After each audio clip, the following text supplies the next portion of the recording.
حضرت امام مالک کہتے ہیں میں غریب کا بیٹا تھا. اکثر دین پڑھنے والے غریبوں کے بیٹے ہوتے ہیں. امیروں کے بچے ایف ایس سی پڑھتے ہیں, بی ایس سی پڑھتے ہیں, ٹیکنالوجی پڑھتے ہیں. غریبوں کے بچے دین پڑھتے ہیں اور پھر امیروں کو ممبریاں ملتی ہیں. غریبوں کے بچوں کو اللہ ممبر عطا فرماتا ہے, مصلی رسول اللہ دیتا ہے. حضرت سیدنا امام ابو مالک فرماتے ہیں میں غریب کا بیٹا تھا اور میری 6-7 بہنیں, میں اکیلا بھائی تھا. آپ فرماتے ہیں میرے ابا جی فوت ہو گئے. میری امی پکڑ کے مجھے ایک دھوبی کی دکان پہ لے گئی, کہنے لگی اسے کپڑے دھونے کا طریقہ بتا دے, سلیقہ سمجھا دے, یہ بھی ایک چھوٹی سی لانڈری کی دکان کھول لے گا, میری بیٹیوں کا پیٹ پالے گا. دھوبی کہنے لگا ٹھیک ہے, میں 2-3 درہم بھی دوں گا مہینے کے, اور جب کام سیکھ جائے گا تو تنخواہ بڑھ جائے گی. امام ابو مالک رحمت اللہ علیہ فرماتے ہیں میں بہنوں کے لیے روزی کمانے نکلا, میں بیوہ ماں کے سر پہ بوجھ اتارنے کے لیے نکلا, میں غربت کے عالم میں نکلا. رستے میں امام اعظم کا مدرسہ تھا. فرماتے میں وہاں چمکتے چہرے دیکھتا, لیکن اپنی غربت کو دیکھ کے میں آگے بڑھ جاتا, پریشان ہوتا کہ میں کیسے علم حاصل کروں گا. آپ فرماتے امام صاحب مجھے اکثر دیکھتے. ایک دن امام اعظم باہر نکلے, مجھے کھڑے ہوئے دیکھا تو قریب بلایا, سینے سے لگایا, ماتھا چوما. کیا نام ہے؟ میں نے کہا ابو مالک میرا نام ہے. کہا تمہیں پڑھنے کا شوق ہے؟ کہا بڑا شوق ہے. کہنے لگے چل آ جا پڑھا کر, آ جا مدرسے میں پڑھا کر. کہتے میں سارا دن وہاں پڑھتا, گھر سے کام کرنے آتا, سارا دن امام اعظم کے پاس پڑھتا رہتا. مہینہ آیا تو میری اماں کہنے لگی تنخواہ لاؤ. میں نے کہا امی جی تنخواہ تو وہ دے گا جو ڈیوٹی پہ جاتا ہو, میں تو پڑھنے جاتا ہوں. کہتے اماں گھر سے نکلی اور بڑے غصے کے ساتھ نکلی, کہنے لگی مولوی نے میرا بچہ خراب کر دیا, میرا بچہ خراب کر دیا. میں کام پہ بھیجتی تھی, اس نے کس چکر میں ڈال دیا, مسلوں سے بھی کبھی پیٹ بھرا ہے, کام بھی تو کرنے چاہیے نا. کہتے امام اعظم کے سامنے کھڑی ہوئی. امام صاحب بڑے امیر کبیر آدمی, اربوں خربوں پتی تھی, اور پھر اتنے بڑے عالم فقیر, سارا بغداد, سارا کوفہ, سارا مصر سلوٹ کرتا ہے. بی بی آئی اور تیز جملے, عورتوں کا طریقہ ہوتا ہے. کہنے لگی مولوی تیری سفید داڑھی, تیرا اتنا نام, تجھے خیال ہی نہیں آیا میں بیوہ عورت ہوں, تو نے میرا بچہ خراب کر ڈالا, میری یتیم بچیاں روٹی کہاں سے کھائیں گی, مسلوں سے بھی کبھی پیٹ بھرا ہے.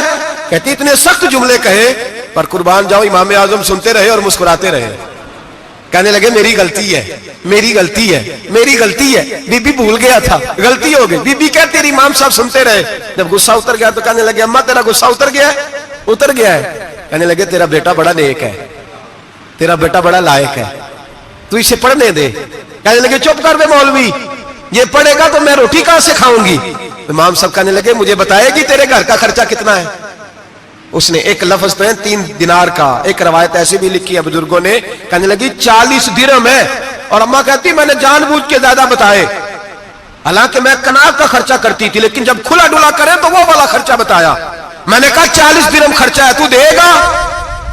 تو کہتے امام اعظم کہنے لگے اماں تجھے لینے نہیں آنا پڑے گا, پہلی سے پہلے تیرے گھر میں پہنچ جایا کریں گے, یکم سے پہلے آئیں گے. او بھائیو کہاں استاد ملتے ہیں, کہاں استاد ملتے ہیں, کہاں وہ لوگ ملتے ہیں جو دعائیں مانگتے, التجائے کرتے, پیار کرتے. گزر گیا وہ دور, اب تو سوٹ لینے کا دور ہے, مٹھائیاں لینے کا دور ہے, ہاتھ ڈلوانے کا دور آیا ہے. اب کون پوچھتا ہے, اب تو پوچھتے ہیں تو میرے لیے کیا لایا ہے. حضرت سیدنا امام اعظم ابو حنیفہ رحمت اللہ علیہ 1 دن نہیں, 2 دن نہیں, 4 دن نہیں, 5 مہینے نہیں, 20 سال تک, کہنا آسان, بولنا آسان, سننا آسان, 20 سال تک امام ابو مالک کے گھر میں خرچہ دیتے رہے, وہ پڑھتے رہے. اماں کہنے لگی تو میرے بیٹے کو لگا تو لیا ہے, تو پڑھ کے بنے گا کیا. حضرت امام اعظم فرمانے لگے بادشاہوں کے تخت پر بیٹھ کر بادشاہوں کے ساتھ کھانے کھایا کرے گا, ان کے ساتھ بیٹھ کے حلوہ کھائے گا, وقت آئے گا تو دیکھے گی. کہتے ہیں میرے امام انتقال کر گئے, وقت بیت گیا. ہارون رشید نے مجھے بلایا بغداد میں اور کہا میں آپ کو چیف جسٹس بنانے لگا ہوں. کہتے ہیں میں خوشی سے سجدے کرنے لگا, میں چیف جسٹس بنا. میں نے اپنی اماں کو خط لکھا کہ اماں بغداد آ جا, تیرے بیٹے کو اللہ نے بڑی شان عطا کر دی ہے. فرماتے ہیں ہارون رشید کی بیوی بڑی اولیاء کی, علماء کی بڑی فرما بردار تھی, محبت کرنے والی تھی. اس نے حلوہ بنا کے بھیجا, کھانا بنا کے بھیجا. ہارون رشید تخت پہ بیٹھ کے کھانے لگا تو کہنے لگا امام صاحب آپ بھی یہیں آ جائیں میرے ساتھ. کہتے ایک کونے میں وہ بیٹھ گیا, ایک میں بیٹھ گیا, بیچ میں کھانا رکھ لیا. اتنی دیر میں میری اماں بھی پہنچ گئی. 2 لقمے کھائے تھے کہ اماں آ گئی. جب اماں نے مجھے تخت پہ بیٹھے دیکھا, ایک یتیم, ایک لاوارث, ایک بن باپ کا بچہ, وہ کل تک جو بہنوں کے لیے 4 دینار نہیں لا سکتا تھا, تخت پہ بیٹھ کے جب روٹی کھاتے دیکھا تو اماں تڑپ گئی, روئی, چیخیں ماری. میں نے کہا اماں کیا ہوا؟ کہنے لگی بیٹا مجھے تیرا استاد یاد آ گیا ہے، اس نے کئی سال پہلے کہا تھا اسے دین کا علم پڑھنے دے، اسے فقیہ بننے دے، یہ بہت آگے جائے گا۔ دیکھ آج اللہ نے تجھے کتنی شان عطا کی ہے۔ کہا بیٹا یہ کمال تیرا نہیں، یہ امام اعظم ابو حنیفہ کا کمال ہے، یہ ان کا کمال ہے جنہوں نے تمہیں یہاں تک پہنچایا۔ میرے بھائی اپنی پوری زندگی حضرت امام اعظم ابو حنیفہ نے، آج تو اساتذہ کرام، اساتذہ مجھ سے ایک ٹیچر کہنے لگے حضرت جی دل نہیں لگتا، بے سکونی سی ہے، کچھ بتلائیں۔ تو میں نے کہا کلاس میں کوئی یتیم بچہ ڈھونڈ لیں، کوئی لاوارث بچہ ڈھونڈیں، اس کی وردی اپنے ذمے لے لیں، کتابیں اپنے ذمے لے لیں، اس کا خرچہ اپنے ذمے لے لیں، روز جیب میں ٹافیاں ڈال کے جایا کرے کہ غریب کو دینی ہے۔ پر میں 2 مہینے یہ والا وظیفہ بھی پڑھ کے دیکھے، اللہ آپ کو سکون عطا کرے گا۔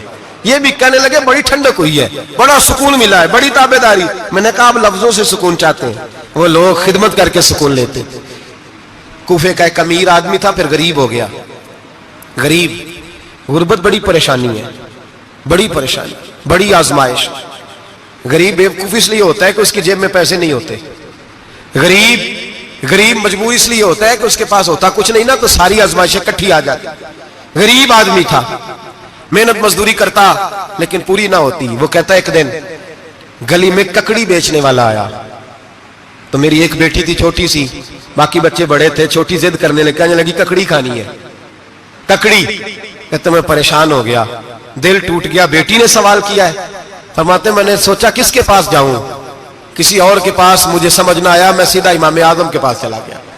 یہ شخص ہے جو مجھے دے گا بھی اور میرا پردہ بھی رکھے گا، مجھے دے گا بھی اور میرا، بولیے، میرا یہ پردہ بھی رکھے گا، یہ رسوا نہیں کرے گا، یہ فوٹو نہیں کھچائے گا، یہ فوٹو کھچا کے پہلے دن فیس بک پہ نہیں لگائے گا کہ میں غریبوں میں تھیلے بانٹ رہا ہوں، یہ اسی وقت اخبار والوں کو نہیں بلائے گا ایک تھیلا اور 6 اخباروں میں تصویریں، یہ اس طرح نہیں خیرات دے گا۔ حضرت امام اعظم کے پاس گیا تو فرماتے رش بہت زیادہ تھا، میں امام صاحب سے بات ہی نہ کر سکا، واپس آ گیا۔ امام صاحب نے بندہ بھیجا، فرمایا پتہ کر یہ بندہ کسی ضرورت کے لیے آیا تھا، رش کی وجہ سے بات نہیں کر پایا۔ کہتے واپس میرے پیچھے بندہ بھیجا، وہ میرے گھر تک آیا، گھر آ کے اس کو حالات کا پتہ چل گیا، واپس گیا۔ کہتے ہیں 3 تھیلیاں اشرفیوں کی بھر کے امام اعظم لائے اور خود آئے اور رات کے اندھیرے میں آئے اور مجھے تھیلیاں دے کے نا تو میرے آگے ہاتھ باندھ دیے۔ میں نے کہا حضور ہاتھ کیوں باندھتے ہیں؟ آپ فرمانے لگے یار دکھ اس بات کا ہے کہ تو میرا پڑوسی تھا اور تیری غربت کا مجھے پتہ ہی نہیں چلا، تو میرے علاقے کا تھا اور میں نے سوچا ہی نہیں، میرا اپنا تھا مجھے خیال ہی نہیں آیا۔ فرمایا معاف کر دے، میری شکایت نہ کرنا کہ یہ میری طرف توجہ نہیں کرتا۔ علم بھی تھا، عمل کا نور بھی تھا، تقوی کا حسن بھی تھا، غریب کی مدد کا جذبہ بھی تھا۔ آج لوگوں پر مال کا فتنہ سوار ہوتا ہے، سب پر نہیں لیکن زیادہ لوگوں پر۔ جیسے جیسے مال آتا جاتا ہے ویسے ویسے عقل بھی آتی جاتی ہے، ویسے ویسے سیانے بھی ہوتے جاتے ہیں۔ کہتے ہیں وہ بھی کمائے وہ بھی کرے، میں تو ٹیکنیکلی بڑا ہوں، میں عقل مند ہی، میں بڑی نہ بہن کی فکر رہتی ہے، نہ بھانجوں کی فکر رہتی ہے، نہ رشتہ دار کی فکر رہتی ہے، نہ دائیں بائیں کچھ دیکھتے ہیں۔ لوگ جیسے جیسے پاورفل ہوتے جاتے ہٹتے جاتے، کٹتے جاتے، امیروں سے یرانے لگتے جاتے، آگے کی طرف دیکھتے جاتے۔ امام اعظم ابو حنیفہ رحمت اللہ علیہ نے ساری زندگی پیار کیا، محبت بانٹی، علم، فقاہت، تقوی، روشنی۔ آج لوگوں کو علم ہوتا ہے پر علم کا نور نہیں ہوتا، ہمیں بہت ساری باتوں کا پتہ ہوتا ہے پر وہ باتیں ہمارے لفظوں میں ہوتی ہیں، ہم اس کے حسن سے آگاہ۔ اور اگر میں یہ کہہ دوں کہ ہمیں ان باتوں پر یقین کامل نہیں ہوتا، کہہ رہے ہوتے ہیں، ہم سمجھتے ہیں، بڑی باتیں کرتے ہیں، لیکن ان باتوں کے پیچھے جو عمل کا جذبہ ہے وہ پھیکا ہوتا ہے۔ امام اعظم ابو حنیفہ رحمت اللہ تعالی علیہ جتنے بڑے عالم تھے اتنا ہی بڑا خوف تھا اللہ کا دل میں، اتنا ہی بڑا خوف تھا۔ ایک آدمی کہتا ہے میں نے امام صاحب سے مسئلہ پوچھنا تھا، میں نے عشاء کی نماز امام صاحب کے پیچھے پڑھی، کتنی لوگ باتیں سنتے ہیں، اس کا اثر کتنا لیتے ہیں، لیکن امام صاحب رحمت اللہ علیہ کا طریقہ کیا تھا؟ کہتے میں نے امام صاحب کے ساتھ نماز پڑھی مسجد میں، تو قاری صاحب نے قرآن پڑھا، اذا زلزلت الارض زلزالها واخرجت الارض اثقالها، فرماتے ہیں آخری 2 آیتیں پڑھی، فمن يعمل مثقال ذرة خيرا يره ومن يعمل مثقال ذرة شرا يره۔ اللہ فرماتے ہیں میں قیامت کے دن تیرے ذرے ذرے کا حساب کروں گا، ذرہ برابر نیکی ہوئی تو تیرے سامنے آئی، ذرہ برابر گناہ ہوا تو تیرے کس کے برابر؟ جی وہ کتنا ہوتا ہے؟ ریت کا 1 ذرہ، اس کے برابر بھی گناہ ہوا تو تیرے سامنے، یہ اللہ کہہ دیا ہے، تو ایسا انشاءاللہ ہو کے رہے گا۔ اللہ ایک دفعہ دکھائے گا، دعا فرمائے اللہ ہمیں معافی عطا فرمائے، اللہ ہم سے درگزر فرمائے، اللہ ہمیں بخشے ہوئوں میں شامل فرمائے۔ یہ آیت امام صاحب نے سنی تو کہتے ہیں میں نمازی سارے چلے گئے تو امام صاحب بیٹھے اور یوں نہ اپنی داڑھی پکڑ لی, چراغ ٹمٹما رہا, کہتے ہیں داڑھی پکڑ لی اور امام صاحب بیٹھے. میں نے کہا کہ کسی محویت کے عالم میں ہے, سوچ میں, چلے میں تھوڑی دیر میں آتا ہوں. کہتے ہیں میں 2 گھنٹے کے بعد آیا تو امام صاحب ایسے بیٹھے ہیں داڑھی پکڑی ہوئی. میں نے کہا ٹھہر کے آتا ہوں. میں پھر 1-1.5 گھنٹے کے بعد گیا تو ویسے بیٹھے. کہتے ہیں تہجد کا وقت ہو گیا, میں مسجد میں گیا تو چراغ ٹمٹمانے لگا, ختم ہونے کے قریب آ گیا. امام صاحب بیٹھے. اب میں نے دیکھا کہ آنکھیں آنسوؤں سے بھری ہوئی ہیں اور اپنی داڑھی پکڑ کے کھینچ رہے ہیں اور کہتے ہیں یا اللہ تو اگر ذرے ذرے کا حساب لے گا تو ابو حنیفہ تو الجھ جائے گا. اے اللہ تو ذرے ذرے کے بارے میں پوچھے گا تو میں تو نہیں جواب دے سکتا. خدا بندہ اس طرح کر, میرے ان سفید بالوں پہ رحم کھا. اے اللہ میرے بڑھاپے پہ مہربانی فرما, مجھ سے نہ ذرے ذرے کا پوچھنا, میں بڑا کمزور ہوں, میں نہیں جواب دے سکتا. مولا مجھ سے درگزر والا معاملہ کر. کہتے تڑپ رہے امام صاحب. فجر کی اذان ہوئی تو امام صاحب نے دائیں بائیں دیکھا, میں پیچھے کھڑا تھا. میں نے کہا حضور ساری رات ہی گزر گئی, آپ ایک آیت سن کے پریشان رہے اور میں روزانہ 20 تقریریں سنتا ہوں, درجنوں حدیثیں سنتا ہوں, مجھے تو اثر نہیں ہوتا.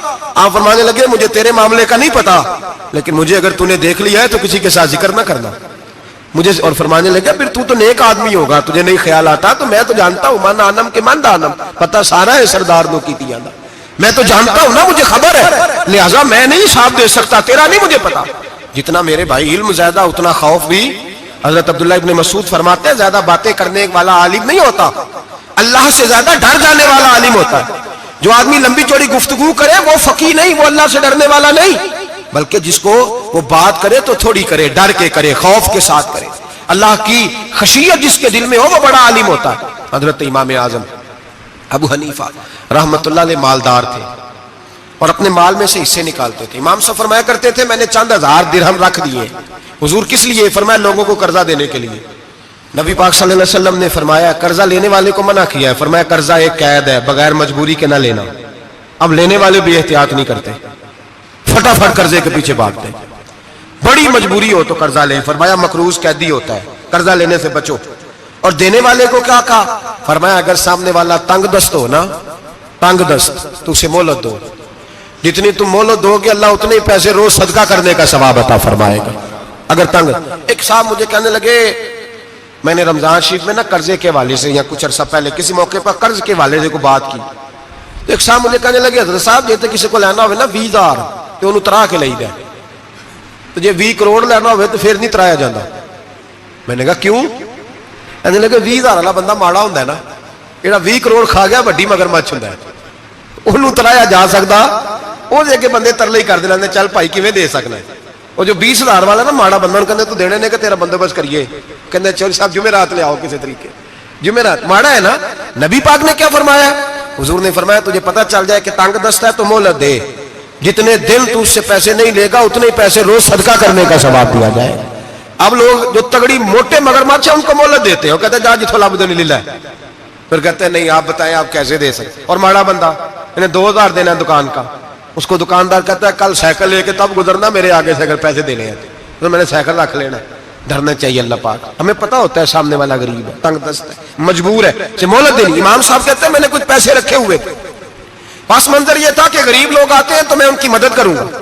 امام اعظم ابو حنیفہ نے ایک بندے سے پیسے لینے تھے اور حال یہ تھا کہ آپ دھوپ میں کھڑے تھے, ساتھ اس بندے کا مکان تھا. لوگوں نے کہا حضرت دیوار کے سائے میں ہو جائے. فرمانے لگے اس سے پیسے لینے ہیں, اگر سائے میں کھڑا ہوا تو سود میں شمار ہو جائے گا, میں اس سے فائدہ نہیں لے سکتا. ایک بندے سے قرضہ لینا تھا, وہ آپ کو دیکھ کے گلی اور دوسری گلی میں چلا گیا, راستہ بدل گیا اور چھپ گیا. امام صاحب رونے لگے, کہنے لگے اے اللہ میں اتنا برا ہو گیا ہوں کہ تیرے بندے مجھ سے چھپنے لگے. اس کو ڈھونڈ کے لائے, کیوں چھپتا ہے؟ کہا حضور آپ کے پیسے دینے ہیں. آپ نے فرمایا جا, میں نے اللہ کی رضا کے لیے معاف کیے, آج کے بعد چھپنا نہ, اس لیے میں نہیں چاہتا کہ تجھے کوفت ہو, تو میری طرف دیکھ کے چھپنے لگا ہے, میری طرف دیکھ کے. غریب تو بھائی گلیوں میں گھستے پھرتے ہیں کہ کوئی بندہ مل نہ جائے. مقروض آدمی پتہ اس وقت چلتا ہے جب خودکشی کر گیا, پتہ اس وقت چلتا ہے پھر لوگ آتے ہیں اس کے بچوں کو کہتے ہیں فکر نہ کرنا ہم تیرے ساتھ ہیں, تو اس کے ساتھ ہونا تھا, ان کا سایہ بچ جاتا. اب آئے ہو امام اعظم ابو حنیفہ رحمت اللہ تعالیٰ علیہ لوگوں کو سہولت دیتے, آسانی دیتے, پیار کرتے, محبت کرتے. ہم لوگوں کا مزاج ایسا نہیں ہے, ہماری اخلاقیات کے اندر وہ حسن نہیں جو ہمارے بزرگ ہمیں دے کے گئے. اور پھر چھوٹی چھوٹی باتوں میں حقوق العباد کا خیال کرتے, چھوٹی چھوٹی باتوں. ہم تو گالی دے کے بھی کہتے ہیں نا چل کیا ہو گیا, گالی دی ہے نا. میں نے دیکھا ہے سائیکل والے کی ٹکر اگر پجارو والے کے ساتھ ہو جائے تو معافی سائیکل والے نے مانگنی ہے, کیونکہ وہ سائیکل پہ بیٹھا ہے نا, اس کی غلطی یہ ہے کہ وہ سائیکل پہ بیٹھا ہے, معافی سائیکل والے نے مانگنی ہے, پجارو والا نہیں مانگے گا. ہو سکتا ہے سائیکل والا اٹھ کے کہے جناب مجھ سے غلطی ہو گئی, مجھے پتہ ہی نہیں تھا کہ آپ تھے, ورنہ میں آپ کے آگے نہ آتا. سائیکل والا مجبور ہے کیونکہ اس کے پاس پجارو نہیں, اور پجارو والا تو شیشہ نہیں نیچے کرتا, کہتا دھوپ آئے گی, گاڑی بڑی مشکل سے ٹھنڈی کی ہے. نیچے اتر کے ملازم کہتا ہے اس کو پوچھو اگر کوئی 200-400 کا نقصان ہوا تو 500 دے دو. مزاج ہے. امام اعظم ابو حنیفہ رحمۃ اللہ علیہ عالم, حقوق العباد کا چھوٹی چھوٹی, آپ کے شاگردوں میں سے کسی کے چہرے پہ شکن آتا تو 20 بار پوچھتے کوئی پریشانی ہے میرے بیٹے کو, کیا ہو گیا. ساری زندگی سایہ دار شجر کی طرح گزاری, ساری زندگی شاگردوں پر مریدوں پر محبت کا سائبان رہا, ٹھنڈی چھاؤں رہی امام صاحب کی. امام اعظم ابو حنیفہ رحمۃ اللہ تعالی علیہ گلی سے گزر رہے تھے, لکڑی کے جوتے پہنا کرتے تھے, کھڑاؤں. ایک نوجوان بچے کے پیر پہ پیر آ گیا تو کہنے لگا امام اللہ سے ڈر جا. یہ لفظ گئے تو امام صاحب کی چیخ ہی نکل گئی. کئی گھنٹے بے ہوش رہے. لوگوں نے کہا حضور کیا ہوا؟ فرمانے لگے تم نے سنا نہیں, چھوٹے چھوٹے جوان بھی کہتے ہیں کہ ابو حنیفہ اللہ سے نہیں ڈرتا, اللہ کی مخلوق کہتی ہے نہیں ڈرتا. اگر یہ کہہ رہے ہیں تو میرا کیا بنے گا. کئی دن روتے گزر گئے.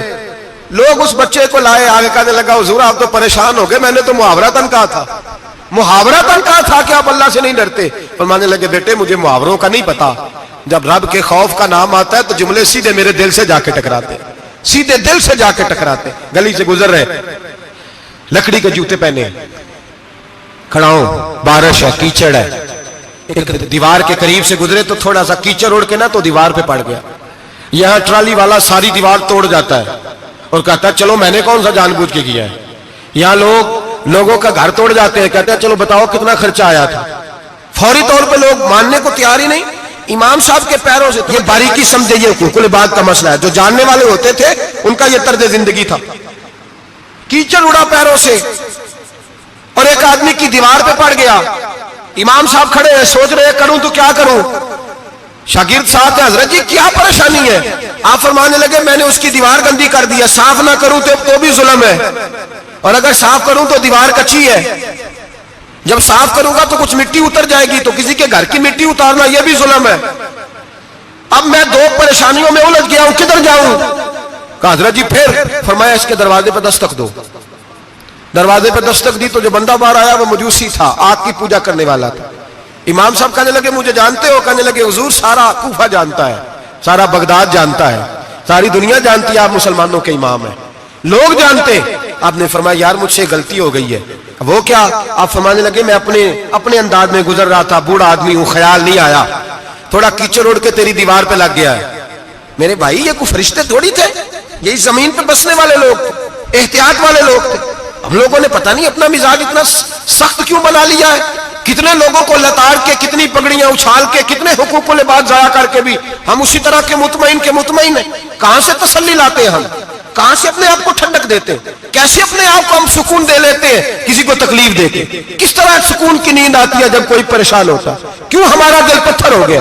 اعلیٰ حضرت فرمایا کرتے تھے جا کسی سے جا کے علاج کرا, تیرے سینے میں جو دل دھڑک رہا ہے وہ سخت ہو گیا, جا کسی سے جا کے اس کی دوائی کھا, مجھے خیال ہی نہیں آتا تڑپتے لوگوں کو دیکھ کر, جا کے علاج کرا, اگر ایسے ہی مر گیا تو حالات تیرے حق میں اچھے نہیں ہوں گے. حضرت امام صاحب تڑپ رہے ہیں اور اس شخص کے سامنے آہوزاری کر رہے ہیں جو مجوسی بھی ہے, غریب بھی ہے, کچے گھر میں رہتا ہے. فرمایا یار بتاؤ کیا کروں. امام صاحب باتیں کر رہے ہیں تو وہ آدمی حیرت میں کھو گیا, کبھی دیوار دیکھتا, کبھی اپنا آپ دیکھتا, کبھی امام صاحب کو دیکھتا, دائیں بائیں دیکھتا, پسینے آنے لگے, پتہ نہیں کیا سوچوں کا مد و جزر چلنے لگا, کہاں بات گئی, کہاں تک اس کی سوچ گئی, کہاں پلٹ کے آئی. کہنے لگا امام صاحب میں تو چوک میں رہتا ہوں, روزانہ پتہ نہیں کتنی گاڑیاں مٹی برسا جاتی ہیں, کبھی کوئی نہیں آیا, آپ کو کیا ہوا؟ آپ فرمانے لگے مجھے کسی کا نہیں پتا, مجھے تو میں نے جو قرآن حدیث پڑھا ہے مجھے تو ڈر آ رہا ہے, مجھے بتا تو معافی دیتا ہے کہ نہیں, تیری دیوار صاف ہوگی کہ نہیں. کہنے لگا حضور دیوار کو چھوڑے, پہلے کلمہ پڑھائے, میرا دل تو صاف کر دے. کہنے لگا اتنا میٹھا دین, اتنا پیارا دین, اتنا خوبصورت دین کہ غریب کی دیوار پر کیچڑ لگ جائے اور آپ کو اتنی تکلیف ہو, میں اس دین سے دور کیوں ہوں. یہاں روز یورپ کہتا ہے کہ مسلمان جھوٹی شادیاں کرتے, دنگا فساد کرتے, نیشنلٹی لینے کے لیے جھوٹ بولتے, جانے کس کس قسم کے لوگ پاپڑ بیلتے ہیں، کس کس طرح اپنا ایمان بیچتے ہیں، کیا انداز ہم اختیار کرتے ہیں۔ ہمارے کردار نے لوگوں کو مذہب اور دین کا باغی بنا دیا۔ ہمارے بزرگوں کا طریقہ یہ تھا کہ چھوٹی چھوٹی باتوں کا خیال کرتے، چھوٹی چھوٹی باتوں کا۔ بہت بڑے عالم تھے، یہ ساری نیکیاں تو ان کی سماجی تھی، فلاحی تھی، ان کی معاشرت کی نیکیاں تھی، دنیا داری، لیکن جو ان کا باقی کا معاملہ تھا، 4 لوگ ایسے ہیں جو ہمیشہ قرآن پاک ایک رات میں پڑھا کرتے تھے۔ ان میں پہلا نام حضرت عثمان غنی کا ہے، پورا قرآن پاک، دوسرا مولا علی شیر خدا کا ہے، تیسرا حضرت سعید بن جبیر کا ہے، چوتھے امام اعظم ابو حنیفہ ہیں جو ایک رات میں پورا قرآن پاک پڑھ دیا کرتے ہیں۔ جس جگہ امام اعظم کی قبر بنی ہوئی ہے نا، اعظمیہ ایک محلہ ہے بغداد کا، اس کا نام ہی اعظمیہ، امام صاحب کے نام، جہاں قبر بنی ہوئی ہے وہاں بیٹھ کے امام اعظم ابو حنیفہ نے 60 مرتبہ قرآن پاک ختم کیا، خود پڑھا، خود فرمایا یہاں میں نے دفن ہونا ہے، اس جگہ 60 قرآن پاک پڑھے۔ رمضان کا مہینہ آتا تھا تو امام صاحب ایک قرآن پاک دن میں پڑھتے تھے، ایک رات کو پڑھا کرتے تھے، ایک قرآن پاک سنایا کرتے تھے۔ امام صاحب رحمۃ اللہ علیہ ساری رات نفل پڑھتے۔ لوگ کہتے ہیں کہ امام صاحب کی رات نماز کے لیے کھڑے ہوتے تو ایک رکعت میں 15 سپارے پڑھتے، تو لوگ کہتے تھے یہ ابو حنیفہ نہیں، یہ تو کسی نے پلر کھڑا کر دیا، یہ تو کوئی ستون ہے، رکوع ہی نہیں کرتا، پورے 15 سپارے۔ یہاں تو ابھی تراویح آئیں گی، لوگ پہلے سے کہنے لگ گئے بڑی گرمیوں کے روزے، بڑی گرمیوں کے روزے، اور آ تو لینے دے بھائی، پہنچ تو لینے دے رمضان شریف کو، اللہ بڑا مہربان ہے، ہر چیز کو بدلنے پہ قادر ہے۔ پہلے سے لوگ تیاری کر رہے ہیں، مسجدیں ڈھونڈیں گے جائے اسی اچھا ہو، قرآن جلدی پڑھا جائے، ڈھونڈ کے۔ امام صاحب رحمۃ اللہ تعالیٰ علیہ، اور میں اکثر کہا کرتا ہوں، میں کہتا ہوں تو تراویح میں کھڑا نہیں ہوتا، پاسپورٹ کے دفتر کھڑا ہو جاتا ہے 2 گھنٹے، شناختی کارڈ کے دفتر تو 3 گھنٹے کھڑا ہو لیتا ہے، یہ تیرا ظلم ہے اپنی ذات کے ساتھ کہ تجھے قرآن کے لیے کھڑا نہیں ہوا جاتا، دنیا داری کے لیے کھڑا، وہ پروجیکٹر کرانے جائے تو چاہے تجھے 4 گھنٹے لائن میں کھڑا ہونا پڑے، وہاں تو کھڑا ہو لیتا ہے۔ اللہ سے ڈر، اپنی تھوڑی سی دنیا داری کے لیے سارا کچھ کر لیتا ہے۔ حضرت امام صاحب رحمۃ اللہ تعالیٰ علیہ تقویٰ اور طہارت کے پہاڑ 55 حج کیے امام اعظم نے، کتنے؟ 55 حج فرمائے۔ حج ایک مشقت والا کام ہے، جدوجہد والا کام ہے، جوان بھی تھک جاتے ہیں، کہتے ہیں بڑا مشکل ہے جی، اور یہ جتنا مرضی آسان ہو گیا قیامت تک اس نے مشکل ہی رہنا ہے، اس لیے کہ یہ ایک مجاہدہ ہے۔ 55 حج کیے، آخری حج پہ گئے تو کعبے کے مجاور کو کہنے لگے ذرا کھول نہیں دیتے کعبے کا دروازہ، میرا اندر جانے کو دل کرتا ہے۔ اس نے دروازہ کھولا، اندر گئے تو کہنے لگے خدایا، 2 جملے کہے، کہنے لگے اے اللہ جتنا تو نے مال دیا تھا میں اتنا شکر نہیں ادا کر سکا، اور جتنا تو نے علم دیا تھا میں اتنا عمل نہیں کر سکا، اب بوڑھا ہو گیا ہوں، مہربانی کرنا مجھ سے درگزر والا معاملہ کر، اور اے اللہ اگر تو مجھے بتا دے کہ تو راضی یا ناراض ہے تو میں ذرا سکون سے مر جاؤں۔ کہتے ہیں کعبے کی دیواروں سے آواز آنے لگی ابو حنیفہ تیرا رب تجھ سے بڑا راضی ہے۔ داتا گنج بخش علی اجمیری جیسا بابا 1000 سال پہلے لکھ کے گئے کشف الماجود میں، داتا صاحب نے لکھا ہے 1000 سال پہلے کشف الماجود میں، داتا صاحب فرماتے ہیں میں حضرت بلال کی قبر پہ حاضری دینے گیا، یعنی 1000 سال پہلے کے مسلمان بھی قبروں پہ مزاروں پہ جایا کرتے تھے۔ داتا صاحب لکھتے ہیں، کہتے ہیں ملک شام میں حضرت بلال حبشی کی قبر پہ حاضری دینے گیا، میں قبر پہ حاضری دے کے تو ساتھ لیٹ گیا، میری آنکھ لگ گئی، مجھے خواب میں نبی پاک کا دیدار نصیب ہوا، گویا حاضری حضرت بلال کی، اور برکت یہ کہ وہاں مجھے مصطفیٰ کا دیدار نصیب ہو رہا ہے۔ فرماتے ہیں نبی پاک میری خواب میں آئے، حضور نے ایک بوڑھے بابے کے گلے میں ہاتھ ڈالا ہوا ہے اور اپنے ساتھ چلا رہے ہیں۔ میں نے عرض کی یا رسول اللہ یہ کون ہے؟ تو نبی پاک نے فرمایا یہ تیرا امام اعظم ابو حنیفہ ہے۔ فرماتے ہیں مجھے سمجھ آ گئی کہ امام اعظم بھٹک اس لیے نہیں سکتے کہ انہیں رسول پاک نے سارا عطا فرمایا ہے، وہ بہک اس لیے نہیں سکتے کہ نبی پاک نے انہیں سارا دیا۔ داتا گنج بخش علی اجمیری رحمت اللہ تعالی علیہ فرماتے ہیں کہ امام صاحب رحمت اللہ تعالی علیہ بہت بڑی شخصیت۔ امام اعظم کا پیغام کیا ہے؟ انہوں نے فقہ بنائی، دین پھیلایا، جتنی بھی میں نے باتیں سنائی سارا پیغام، ایک پیغام ہے امام صاحب۔ امام صاحب رحمت اللہ تعالی علیہ فرماتے ہیں کہ دین پر عمل کرنے والوں کو بھی کسی اچھی صحبت کی ضرورت ہوتی ہے، عمل کرنے والے کو۔ آپ فرماتے ہیں کئی دفعہ عمل کرنے والے کا عمل بھی ٹوٹ جاتا ہے، استقامت نہیں رہتی۔ فرماتے ہیں اچھی صحبتیں تلاش کرو، ان کے پاس بیٹھا کرو، ورنہ ہو سکتا ہے جو عمل تم کر رہے ہو اس میں کمی آ جائے۔ جتنا نیک لوگوں سے رابطہ زیادہ رہتا ہے انسان کا دین پر عمل زیادہ رہتا ہے، جتنا نیک لوگوں سے پیچھے ہٹتا ہے اتنا دین سے۔ آپ فرمایا کرتے تھے اگر 2 سال نہ ہوتے جو میں نے امام جعفر صادق کی صحبت میں گزارے ابو حنیفہ ہلاک ہو جاتا۔ اپنے آپ کو رب کریم کے بندوں کے ساتھ لگا کے رکھے، جوڑ کے رکھے، اگر ہمارا رب کریم کے بندوں سے رشتہ رہے گا تو قرآن و سنت سے رشتہ رہے گا. اللہ تعالی ہمیں ان بزرگوں کے نقوش سیرت پر عمل کی توفیق عطا کرے. آخر دعوانا ان الحمدللہ رب العالمین.